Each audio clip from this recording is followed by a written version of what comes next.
What's up everyone, Fred Nielsen here, and this video is going to be a review of the 27-inch Apple iMac. This is mainly going to be my thoughts and impressions, and basically what I think about the iMac and whether you should buy it or not, all the good stuff, all the bad stuff about it. So let's start off with the design of the iMac. The design is absolutely amazing. I think that just the looks of the iMac, not counting the screen, is completely amazing.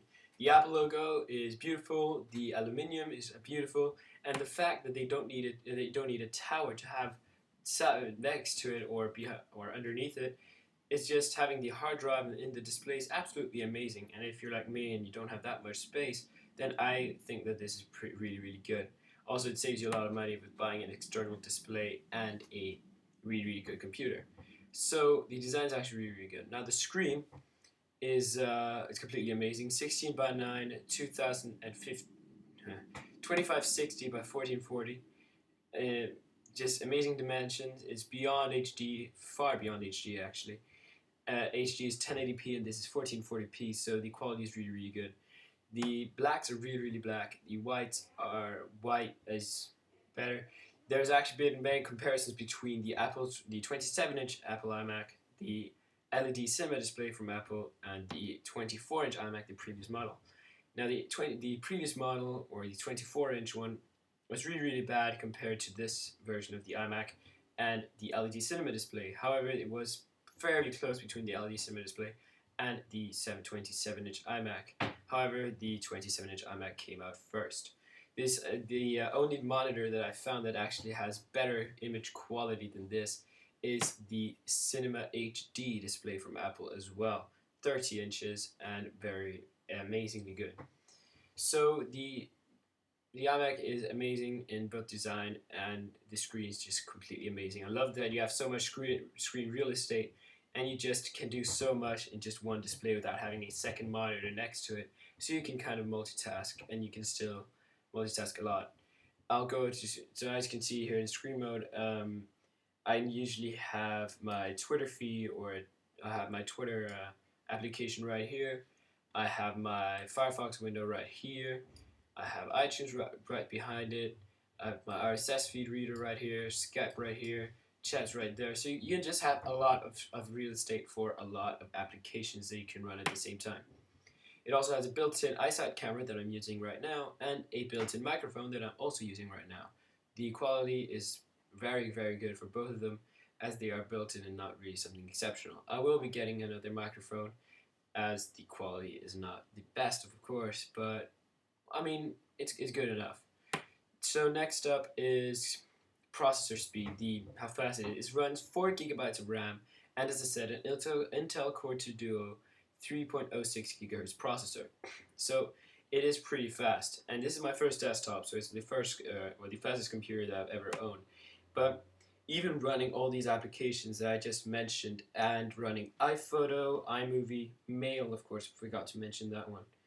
iCal as well, I use that a lot. Just running tons of applications at the same time, and it doesn't slow down at all. Expose just runs amazingly. Expose is where you put all of the applications in portraits. You can quickly jump and get the applications you want in front. Really useful. So it doesn't slow down at all. It is extremely fast. The graphics card is amazing. The screensaver is beautiful on the iMac, and I think that's thanks to the graphics card on it.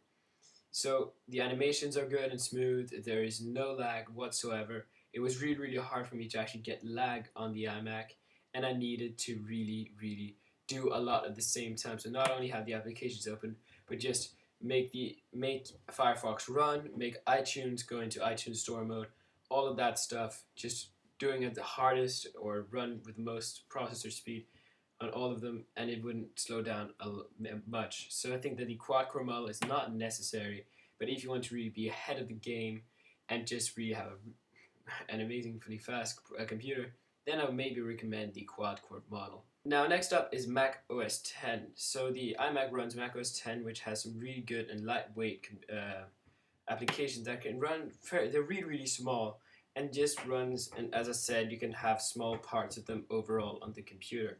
So some really good applications include ScreenFlow, which is what I'm using to record right now. I like it a lot more than Camtasia. It is extremely powerful and extremely easy to use. Tweety 2, a very small Twitter client that I have, and you can just quickly scroll down without being preoccupied by it, and just still be able to work on what you're doing. NetNewsWire is a RSS reader that I use to connect to my Google account or Google Reader account.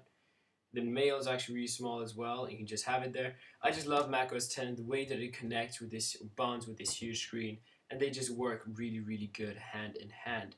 So I love the Mac OS X, and Mac OS X, if in my opinion, the best OS. But so Windows fanboys and all that, don't be mad at me. I like Windows a lot.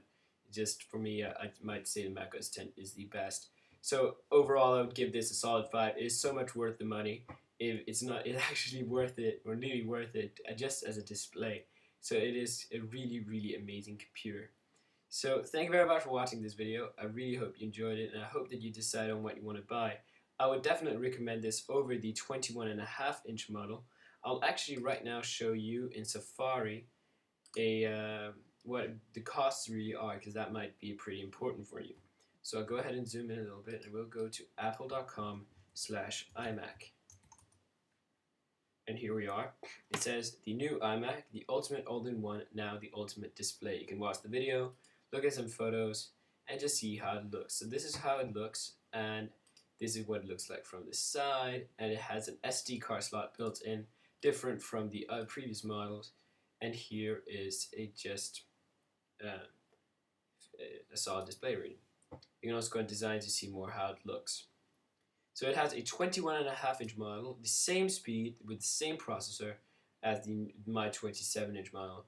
Now the big difference between this and this is the 4 gigs of memory are identical. The screen resolution, of course, from 21.5 have merely 1080p resolution. Compared to the 27-inch iMac, that is not a lot, but it is pretty amazing. I would definitely recommend this over the 21.5-inch model, and I'm so happy that I didn't settle for the lower end model, as this is just amazing. I didn't even imagine that this computer would be so amazing. It has a lower NVIDIA GeForce 9400M graphics card. However, the 27-inch has an ATI Radeon HD 4670 graphics. So there is a little difference there. There's also a 500 gigabyte hard disk drive and a 1 terabyte drive on the 27-inch model. So it's a fairly big difference between the lower end 21.5 and the lower end 27. However, the higher end 21.5 and the lower end 27 are nearly identical if it wasn't for the screen. The screen is really the only difference between those, but I think that the screen is actually worth the $200 extra. Lower end 21.5 costs $1,200 before taxes. I think it has free shipping. The 21.5 higher end has $1,500, or costs $1,500, and the lower end 27-inch has a $1,700. It is worth, or costs $1,700. The quad core costs $2,000 and has improved graphics and a very, very good processor. So it has a quad core 2.66 gigahertz processor. This means 4 times 2.66 gigahertz, because well, some people were actually confused about that. So 2.8 gigahertz quad core model is nearly as high, or nearly twice as much, as the 27-inch model, and it runs on 4 cores, which makes it faster in general. So I really hope you enjoyed it. Also, the Magic Mouse is completely amazing. I love it more than the Mighty Mouse. I think the Mighty Mouse, or Apple Mouse now, was pretty confusing and really hard to use. Not hard to use, but I think the Magic Mouse is a lot better in my opinion. So thank you very much for watching this video. Please comment, rate, subscribe, and especially follow me on Twitter, and of course subscribe. Twitter.com/FredNielsen, and I hope to see you guys in the next video. Bye bye.